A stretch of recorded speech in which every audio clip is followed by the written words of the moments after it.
Baik, kita ke informasi selanjutnya. Pemerintah Kabupaten Pandeglang, Banten masih menunggu fatwa MUI terkait ajaran Hakekok Balakasuta yang ada di wilayahnya. Sementara itu, belasan anggota Hakekok Balakasuta yang mendapatkan pembinaan kini mulai menerapkan syariat Islam dalam ibadahnya.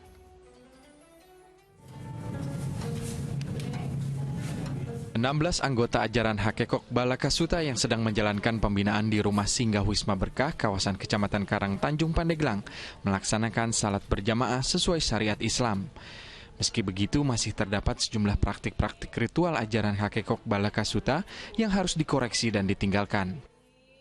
Ya, harapannya mereka bisa kembali ke jalan Allah, mereka sadar, mereka taubat, mereka tadi menangis juga karena merasa susah hidupnya. Kami sudah hadir dengan bantuan tadi BPNT, PKH, tapi memang kalau kurang cukup baginya ya kami akan prioritaskan nanti untuk dari permodalan. Sebelumnya, belasan penganut ajaran Hakekok Balakasuta ini diserahkan kepada pemuka agama Pandeglang, Abu Yamutadi, guna mendapatkan bimbingan dan pemahaman pelaksanaan syariat Islam yang baik.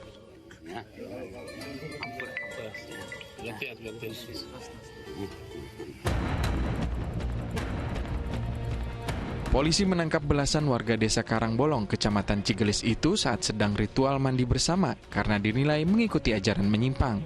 Hingga kini, jajaran pemerintah Kabupaten Pandeglang masih menunggu keputusan fatwa MUI terkait ajaran Hakekok Balakasuta.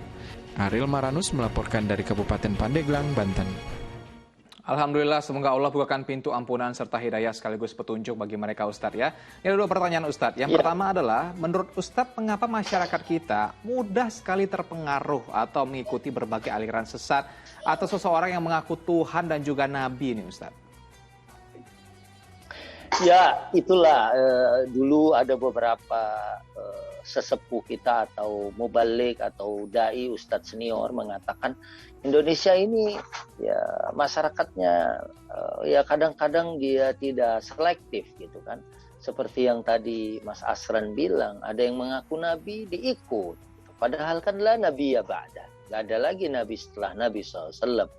Ada yang mengatakan malaikat, ya ikut juga. Bahkan ada yang mengaku Tuhan pun ada juga pengikutnya.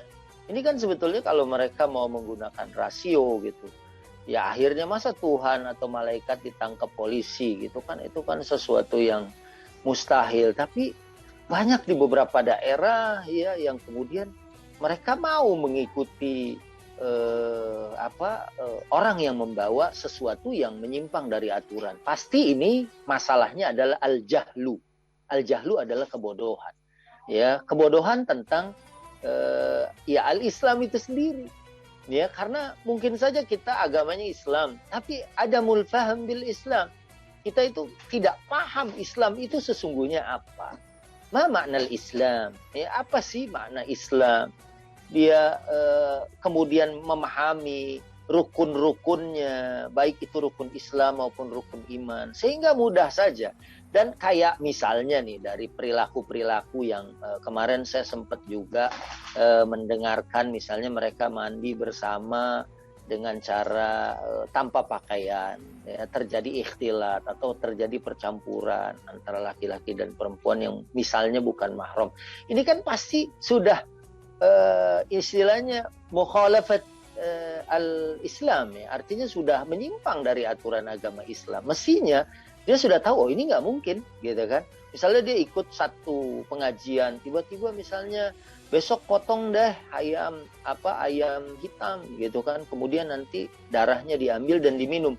Lah ini kan pasti nggak mungkin gitu, karena dia itu najis, gitu kan. Hurrimat alaikumul maitatu waddamu wa lahmul khinzir. Nah, kalau itu sesuatu yang najis, yang haram, kalau itu diminta untuk dikonsumsi, pasti ini adalah merupakan sebuah penyimpangan.